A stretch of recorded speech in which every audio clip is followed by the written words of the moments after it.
reading video because a lot of you seemed to like the last one, and also I need to study, and this kind of helps, if I'm being honest. So, yeah, let's jump right into it.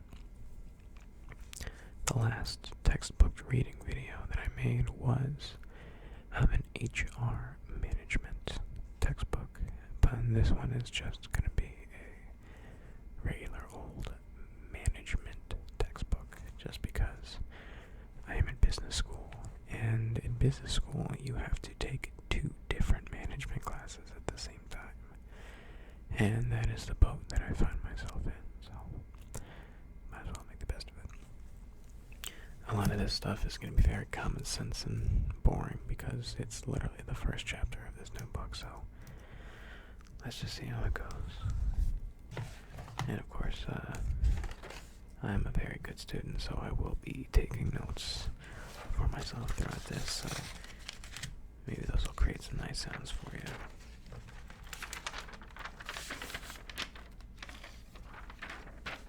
And if I have to pause to take notes, or maybe I'll make some mouth sounds just to, not stay completely silent on this mic. So let's just jump right into it.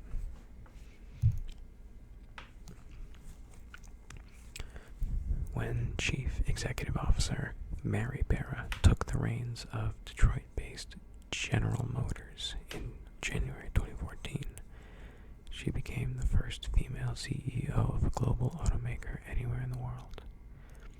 She also became the 22nd woman at the helm of a Fortune 500 company, one of those 500 largest U.S. companies that appear on the prestigious annual list compiled by Fortune magazine.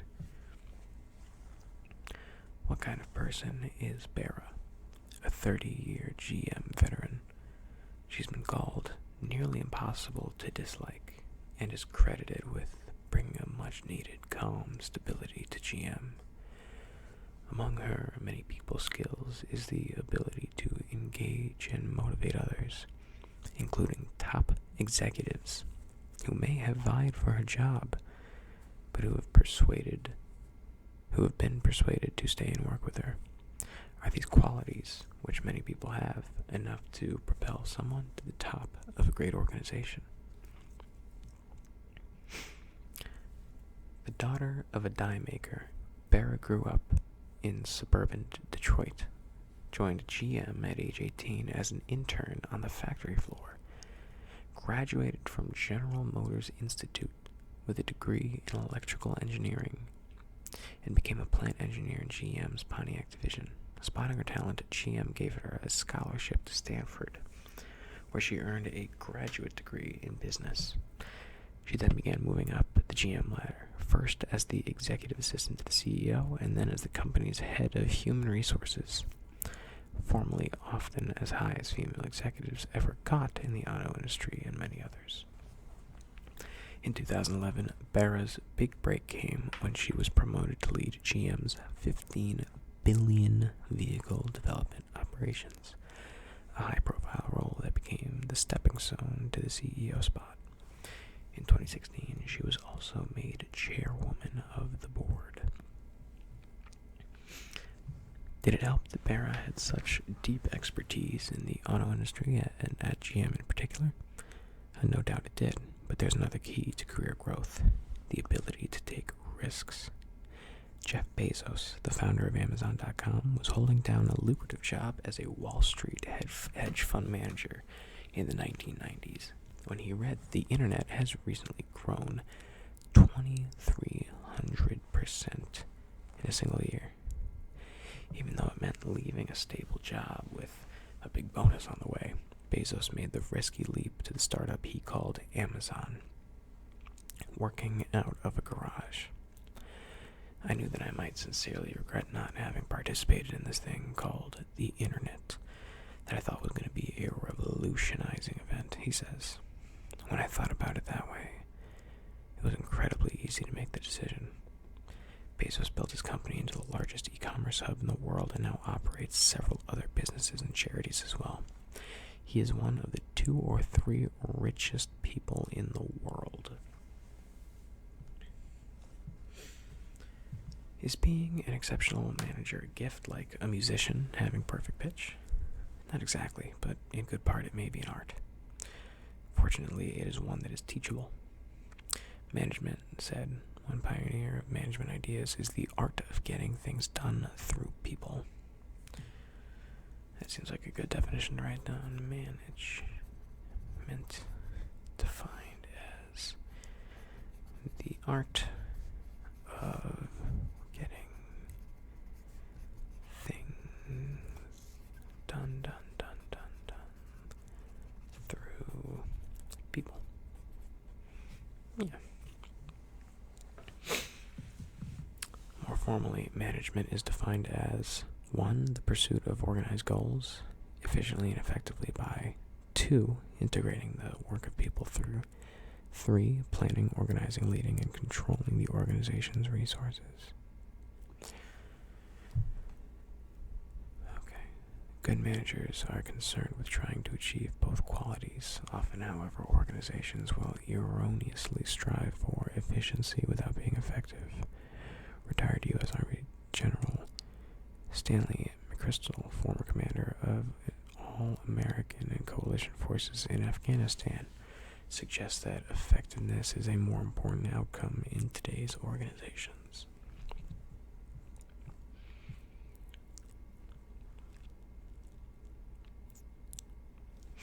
How well compensated are managers? According to the U.S. Bureau of Labor Statistics, the median weekly wage for full-time U.S. workers is $859. Hold on 1 second. $859 a week, or $44,000 a year. Education pays because the median 2017 yearly income for full-time workers with at least a bachelor's degree was $66,000 compared to the $37,000 that high school graduates make. People employed full-time in management, professional, and related occupations had the highest median incomes, $73,000 for men and $55,000 for women. The business press frequently reports on the astronomical earnings of top chief executive officers. The top earner in 2016 was Thomas Rutledge, the CEO of Charter Communications, whose total compensation topped $98 million. Average compensation for CEOs at the 350 largest companies was $15.6 million in 2016, or 271 times the salary of the average worker, based on a survey by Fortune. The more usual median wage for CEOs in 2015 was $737,000, according to Salary.com. And for general and operations managers, $102,000, according to the Bureau of Labor Statistics. Oh my god, that's crazy. I'm going to skip a lot of this stuff because not all of it seems imperative for whatever I'm being tested on. Oh, here's something that seems important. The 4 principal functions of a manager: planning, organizing, controlling, and leading. Planning, organizing. Maybe I can make an acronym of that. Let me write this down. The 4 functioning principles. The 4 management functions. POLC, bulk. That's planning, organizing, leading, and controlling.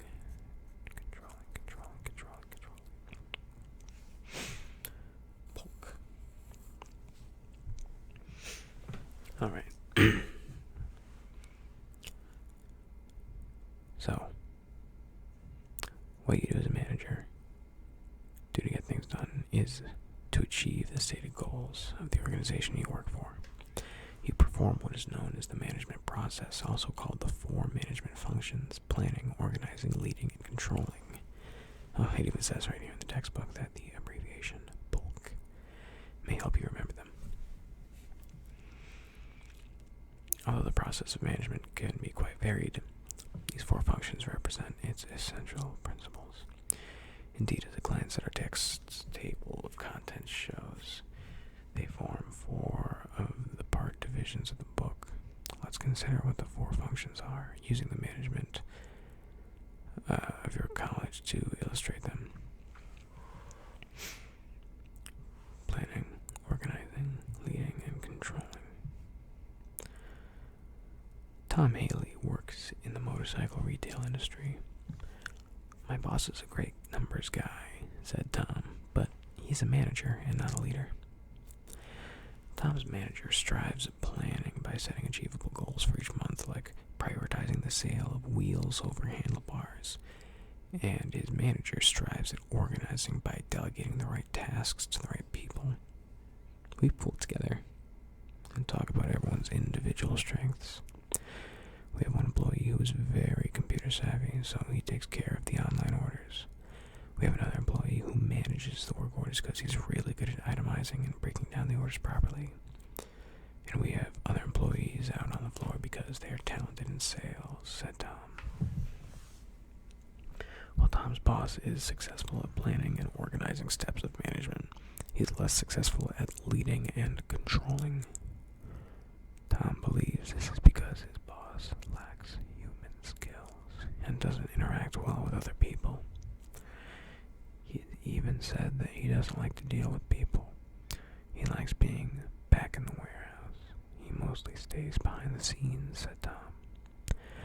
While Tom's manager struggles with leading and controlling, there is another employee that Tom works with who functions as the team leader, even though he isn't the manager. Instead of just taking care of the customers by himself and sending them on their way, he makes sure that the team sees what he does and why he does it, so if he's ever not there, we're able to give the customers the same kind of service. One time, a customer came into the shop with a $3,000 budget. An hour and a half later, the customer's total came out to $12,500 on top of the price of his motorcycle, and he seemed more than happy to pay extra. It was all because Tom's coworker made the customer excited to build his dream bike and worked with him to make it happen. Truthfully, our motivation comes from sales commissions, but come wintertime when things slow down, the motivation drags a bit. But this leader's personality keeps you intrigued and happy to keep coming into work every day. Interesting.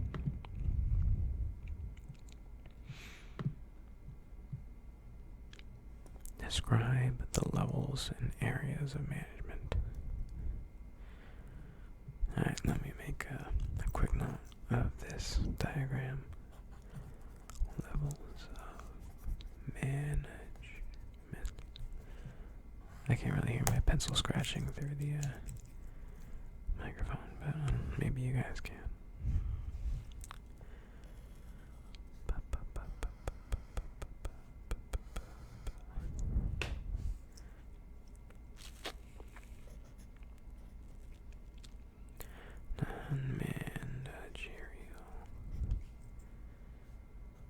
First line managers, middle managers, and top managers.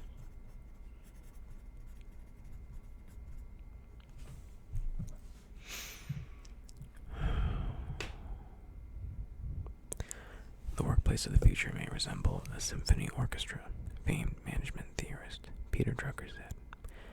Employees, especially so-called knowledge workers, those who have a great deal of technical skills, can be compared to concert musicians. Their managers can be seen as conductors. In Drucker's analogy, musicians are used for some pieces of music, that is, work projects and not others, and they're divided into different sections or teams based on their instruments. The conductor's role is not to play each instrument better than the musicians, but to lead them all. to the most effective performance of a particular task. This model differs from the traditional pyramid-like organization model, where one leader sits on top with layers of managers beneath, each of whom must report to and justify his or her work to the manager above, which is called accountability. We therefore need to take a look at the traditional arrangement first. Traditional.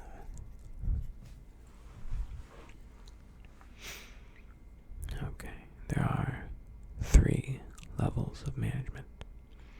Not everyone who works in an organization is manager, of course, but those who are may be classified into 3 levels: top, middle, and first-line managers.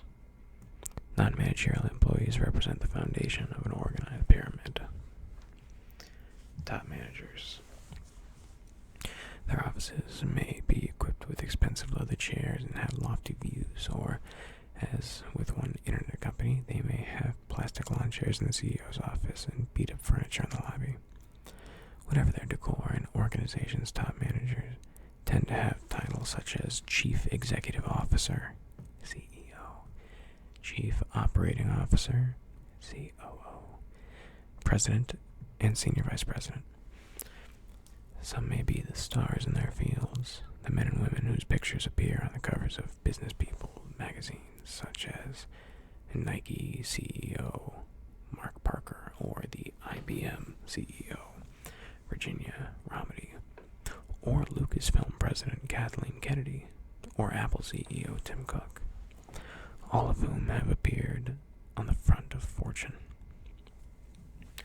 Top managers make long-term decisions about the overall direction of the organization and establish the objectives, policies, and strategies for it. They need to pay a lot of attention to the environment outside the organization, being alert for long-run opportunities and problems, and devising strategies for dealing with them. Thus, executives at this level must be future-oriented, strategic, and able to deal with uncertain, highly competitive conditions. These people stand at the summit of the managerial pyramid, but the nature of a pyramid is that the farther you climb, the less space remains at the top. Thus, most pyramid climbers never get to the apex. However, that doesn't mean that you shouldn't try. Indeed, you might end up atop a much smaller pyramid of some other organization that the one you started out in, and happier with the results. Middle managers implement the policies and plans of the top managers above them and supervise and coordinate the activities of the first-line managers below them. Titles might include plant manager, district manager, and regional manager, or assistant to the regional manager, among others. In the nonprofit world, middle managers may have titles such as the clinic director, the dean of student services, etc. Middle managers are critical for organizational success because they implement the strategic plans created by CEOs and top managers. In other words, these managers have the type of high-touch jobs, dealing with people rather than computer screens or voice response systems that can directly affect employees, customers, and suppliers. I might skip around a little bit.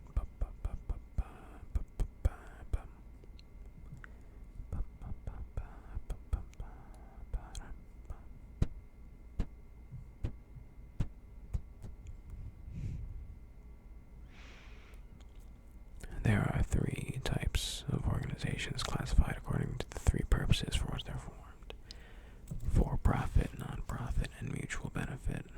3 types of organizations. Again, I don't know if you can hear the pencil scribbling. It makes a nice sound, but if it doesn't, then my bad. For-profit, non-profit, and mutual benefit.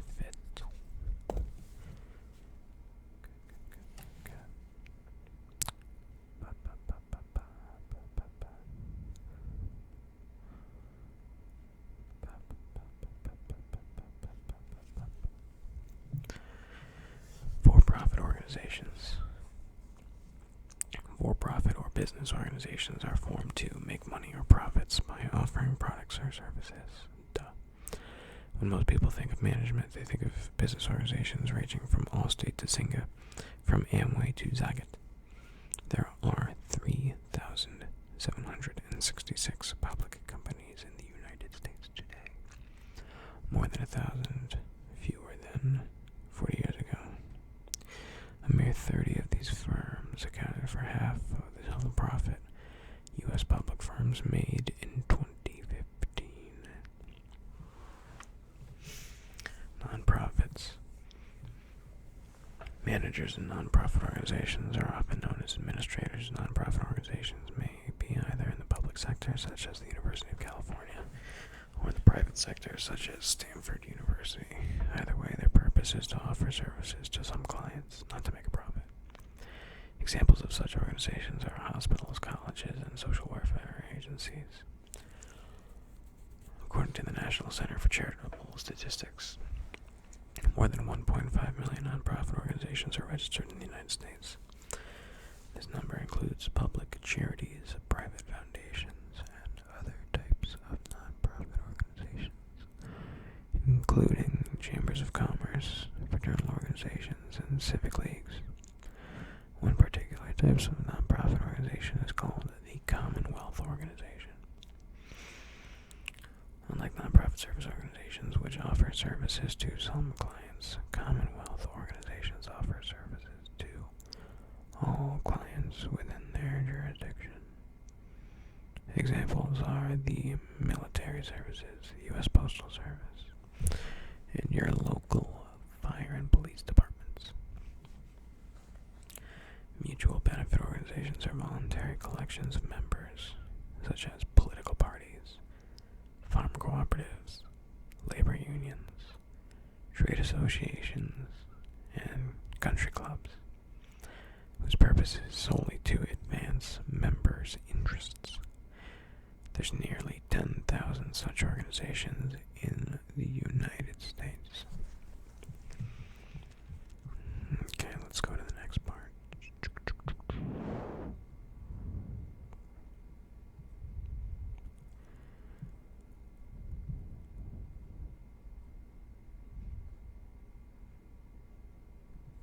Let's see. Let's click on this. I'm really just clicking around right now.